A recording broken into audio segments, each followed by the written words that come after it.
What up, though? It's your boy Meech, aka the Siage Saint. Hope everyone's doing well. Time for another fragrance video, and today we are going to do a tagged video where I talk about 5 of the most underrated fragrances in my collection. These tagged videos are always fun to do.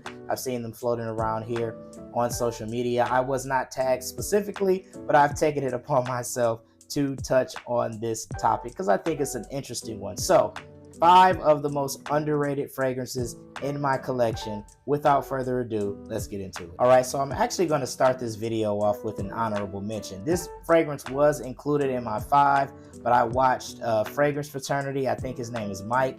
I watched his video and he touched on this fragrance, so I was like, oh man, I got to do 5 different ones. But I still think this fragrance is worthy of being mentioned. It's my personal favorite fragrance in my collection as it pertains to iris-centric fragrances, and that is For Him Bleu Noir Parfum by Narciso Rodriguez. This is a fantastic fragrance.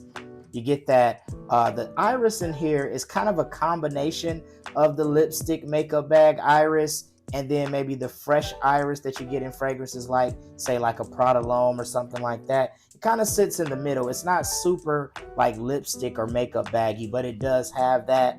There's a suede accord in here as well, some spiciness. This is just a fantastic fragrance. It is top 10 in my collection, one of my signature scents, particularly in the cooler weather months. I really enjoy this fragrance. You hear a lot about the big 3 when it comes to iris-centric fragrances: Dior Homme Intense, Dior Homme Parfum, Valentino Uomo Intense. You could even throw Prada L'Homme in there and make it a Mount Rushmore, if you will. But this is one of the more underrated iris-centric fragrances in my collection, and it is fantastic. For Him Bleu Noir Parfum by Narciso Rodriguez. All right, so let's get into the 5 fragrances. Fragrance number 1 is a fragrance that's been out for quite some time. I just think this fragrance gets lost in the sauce. You hear a lot about Valentino Uomo Intense. You hear a lot about Coral Fantasy, Green Extravaganza, but the original Valentino Uomo is still a good fragrance, and I feel like an underrated fragrance. This is kind of a fresher take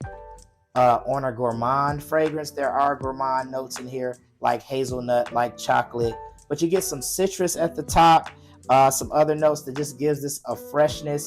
It is one that you could wear, in the cooler weather months. It's kind of like a daily driver. It doesn't smell like overly gourmand or overly sweet, where you couldn't wear this, like every day in the cooler weather months, in my opinion. I have too many fragrances to do that, but it smells very nice. I do enjoy wearing this, and I feel the original Valentino Uomo is very underrated. All right, next up, we're going to talk about a high-quality Fougere fragrance, really kind of an entry-level Fougere fragrance. You can get 50 ml bottles on fragrance discounters for $25, and I think that is an absolute steal. The fragrance we are talking about is L'Insoumis by Lalique.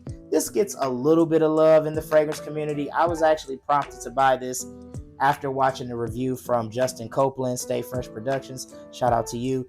Dedrick Hicks talks about this fragrance a little bit as well. I've seen some content where he talks about this. But this is a nice barbershop Fougere fragrance. Very classy. I envision kind of businessman, networking, CEO, real estate agent, somebody who mingles and is a mover and shaker wear this fragrance. I like it a lot. Definitely a more mature scent. I would say maybe 30, 35 and up would probably enjoy this because it is kind of that old school Fougere style of fragrance. You get the lavender, you get the aromatics. But this is a nice fragrance, very underrated. I really like this fragrance a lot. L'Insoumis by Lalique. All right, next up is a fragrance that I would describe as kind of like a hybrid of the original Armani Code EDT and a fragrance like Prada L'Homme. We are talking about Zegna Intenso, and this is a fragrance that I hype up a lot. I don't hear many people talking about this fragrance. It's been out for a while too. It's not new in any way, shape, or form,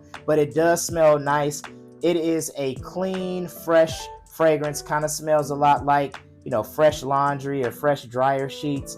There is an iris note that plays a part in here, but it's more of that fresh, soapy iris, not the lipstick makeup bag type of iris. There's a mandarin orange note. There are a lot of notes in this fragrance, but I got this 50 ml bottle on Amazon for around $25. I'm seeing them online in that $25 to $30 range. 100 ml bottles are kind of in the $40 to $50 range. But this smells very nice, very classy, very elegant. I get compliments when I wear this fragrance. This could be something that you wear to the office. It also has like that businessman type of vibe. And if you're a fan of like the Armani Code DNA, the Prada L'Homme DNA, you might want to check this one out. It's underrated. It smells nice. Zegna Intenso. All right, next on the list is a relative newcomer to my collection, a fragrance that when I smelled it, I concluded that it has the best opening of any fragrance that I have smelled in 2024. This is a fantastic fragrance. It is L'Homme Ideal Platine Privé by Guerlain. I really like this fragrance. There is citrus and almond at the top. It kind of reminds you of Oud Lemon Mint, just without the oud, because the oud and Oud Lemon Mint obviously pushes that fragrance, propels that fragrance. This doesn't have any oud in it. This definitely is more of a kind of intimate style of fragrance. It sits a little bit closer to the skin. Definitely perfect for the warmer weather this time of year. This is going to shine bright, but that lemon, that almond, there's a soapy neroli in here as well that you get. This smells fantastic. This came out in 2023, but I don't see a ton of people talking about this fragrance. It smells very nice, kind of a replacement for L'Homme Ideal Cologne. I think I'm saying that right, but it is a fantastic fragrance. I really, really like this. I'm traveling, getting ready to take a trip, and I'm taking this fragrance with me for sure. L'Homme Ideal Platine Privé by Guerlain. All right, and the last fragrance we're going to discuss is a top 10 fragrance in my collection. Another one, a fragrance that I feel like is a 10 out of 10 fragrance. I'm a big fan of Brioni fragrances, and Brioni Eau de Parfum Intense is one of the most underrated fragrances in FragCom today. I feel like it needs to be talked about more. There is discussion online about this fragrance. I've seen content on it. That's how I was prompted to buy it. But this is a fantastic fragrance. Elegant, classy. Love wearing this out in the evening, particularly in the colder weather months. You get green apple, you get vanilla, you get a very wearable oud in this fragrance. This is just fantastic. I can't even talk. It's so good. This is fantastic.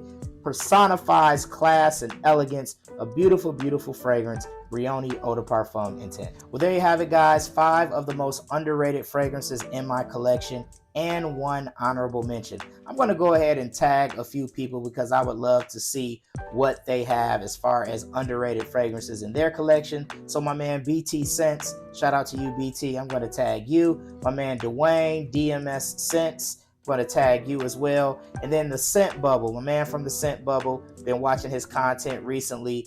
He's kind of newer on the scene. I enjoy his content. I'm going to tag you 3 guys. Give us your list of your 5 most underrated fragrances in your collection. What fragrances do you have? Those of you that have been watching this video, what underrated fragrances do you have in your collection? Feel free to throw those in the comment section. I'd love to hear about them. Once again, it's your boy Meech, aka the Sea-Eyed Saint. Please like and subscribe on whatever social media platform you're watching this on. That will be greatly appreciated. Until next time, take care. Peace.